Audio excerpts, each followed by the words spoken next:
اعوذ باللہ من الشیطان الرجیم، بسم اللہ الرحمن الرحیم۔ ناظرین، فرعون حضرت موسیٰ علیہ السلام کے دور کا ایک سرکش بادشاہ تھا۔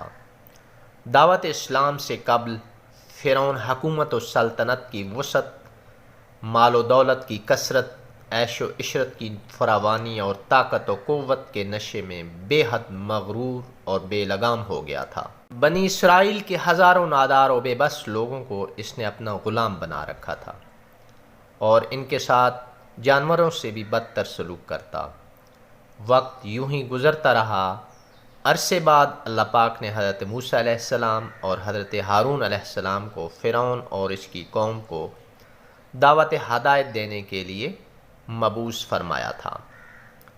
انہوں نے لوگوں کو باطل معبودوں کی پوجا پاٹ سے روکا اور خدائے وحد کی عبادت کی طرف بلایا جو سب کا خالق و مالک ہے، لیکن ان ظالموں نے بجائے حق تسلیم کرنے کے ہٹ دھرمی کا مظاہرہ کیا اور ان دونوں پیغمبران خدا کی سچائی پر دلالت کرنے والے روشن معجزات دیکھنے کے باوجود کفر و سرکشی پر قائم رہے اور معجزات کے مقابلے کے لیے جادوگروں کو اکٹھا کرنے لگے، لیکن خدائے رحمان کی نصرت سے ان جادوگروں کو شکست ہوئی تو وہ کلمہ پڑھ کر مسلمان ہو گئے۔ جب جادوگروں کے ایمان لانے کے بعد بھی فرعونی اپنی کفر و سرکشی پر جمے رہے تو ان پر اللہ کی نشانیاں پے در پے وارد ہونے لگیں، کیونکہ حضرت موسیٰ علیہ السلام نے اللہ پاک سے دعا کی تھی کہ اے میرے رب، فرعون زمین میں بہت سرکش ہو گیا ہے اور اس کی قوم نے عہد شکنی کی ہے، لہٰذا تو انہیں ایسے عذابوں میں گرفتار فرما لے جو ان کے لیے سزاوار ہو اور میری قوم اور بعد میں آنے والوں کے لیے عبرت کی نشانی ہو۔ تو اللہ پاک نے طوفان بھیجا۔ ہوا یوں کہ بادل آیا، اندھیرا ہوا اور کثرت سے بارش ہوئی تو ان کے گھروں میں پانی بھر گیا۔ یہ لوگ کچھ بھی نہ کر سکتے تھے۔ مسلسل 7 روز تک بارش رہی۔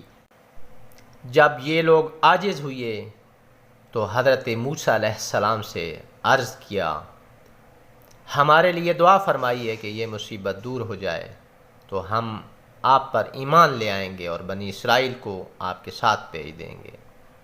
حضرت موسیٰ علیہ السلام کی دعا سے یہ مصیبت دور ہوئی۔ ہر طرف سرسبز و شادابی آئی جو پہلے کبھی نہ تھی، لیکن فرعونی پھر بھی ایمان نہ لائے۔ 1 مہینہ عافیت سے گزرا، لیکن پھر عذاب الہی نے انہیں جکڑ لیا۔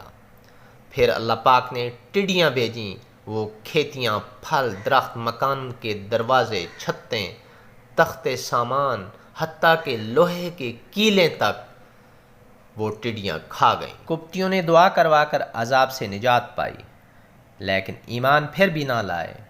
1 مہینہ عافیت سے گزرا، پھر اللہ پاک نے کمل بھیجے۔ کمل یا تو گھن ہے یا جوں۔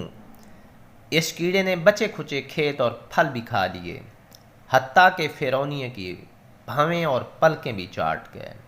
ان کے جسم میں چیچک کی طرح وہ کیڑا بھر جاتے تھے۔ اس مصیبت سے تنگ آ کر انہوں نے دعائے موسیٰ کے ذریعے نجات پائی، لیکن انہوں نے عہد شکنی کی اور پھر بھی ایمان نہ لائے اور خبیث عمل شروع کر دیے۔ 1 مہینہ عافیت سے گزرنے کے بعد اللہ پاک نے مینڈک کا عذاب بھیجا، اور حال یہ ہوا کہ آدمی بیٹھتا تھا تو اس کی مجلس میں مینڈک بھر جاتے، منہ کھولتا تو مینڈک کود کر اندر چلے جاتے، ہانڈیاں کھانوں میں مینڈک تھے۔ اس مصیبت سے تنگ آ کر فرعونیوں نے حضرت موسیٰ علیہ السلام سے دعا کروائی۔ عذاب ٹلا تو فرعونی پھر ایمان سے منکر ہو گئے۔ پھر حضرت موسیٰ علیہ السلام نے دعا کی تو تمام کنویں، نہروں، چشموں کا پانی، دریائے نیل کا پانی، غرض ہر پانی ان کے لیے تازہ خون بن گیا۔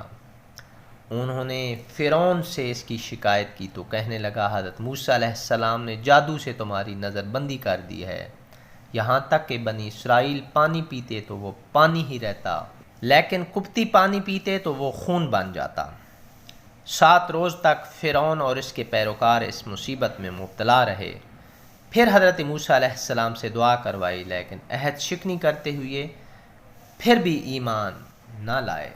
جیسے کہ اللہ پاک کا ارشاد ہے، تو بھیجا ہم نے ان پر طوفان اور ٹڈی اور گھن اور مینڈک اور خون، جدا جدا نشانیاں، تو انہوں نے تکبر کیا اور وہ ایک مجرم قوم تھی۔ ان واقعات سے یہ سبق ملتا ہے کہ عہد شکنی اور اللہ کے نبیوں کی تکذیب و توہین کتنا بڑا ہولناک جرم ہے۔ اللہ پاک ہمیں اپنا اور اپنے رسولوں کا موتی بنائے، آمین۔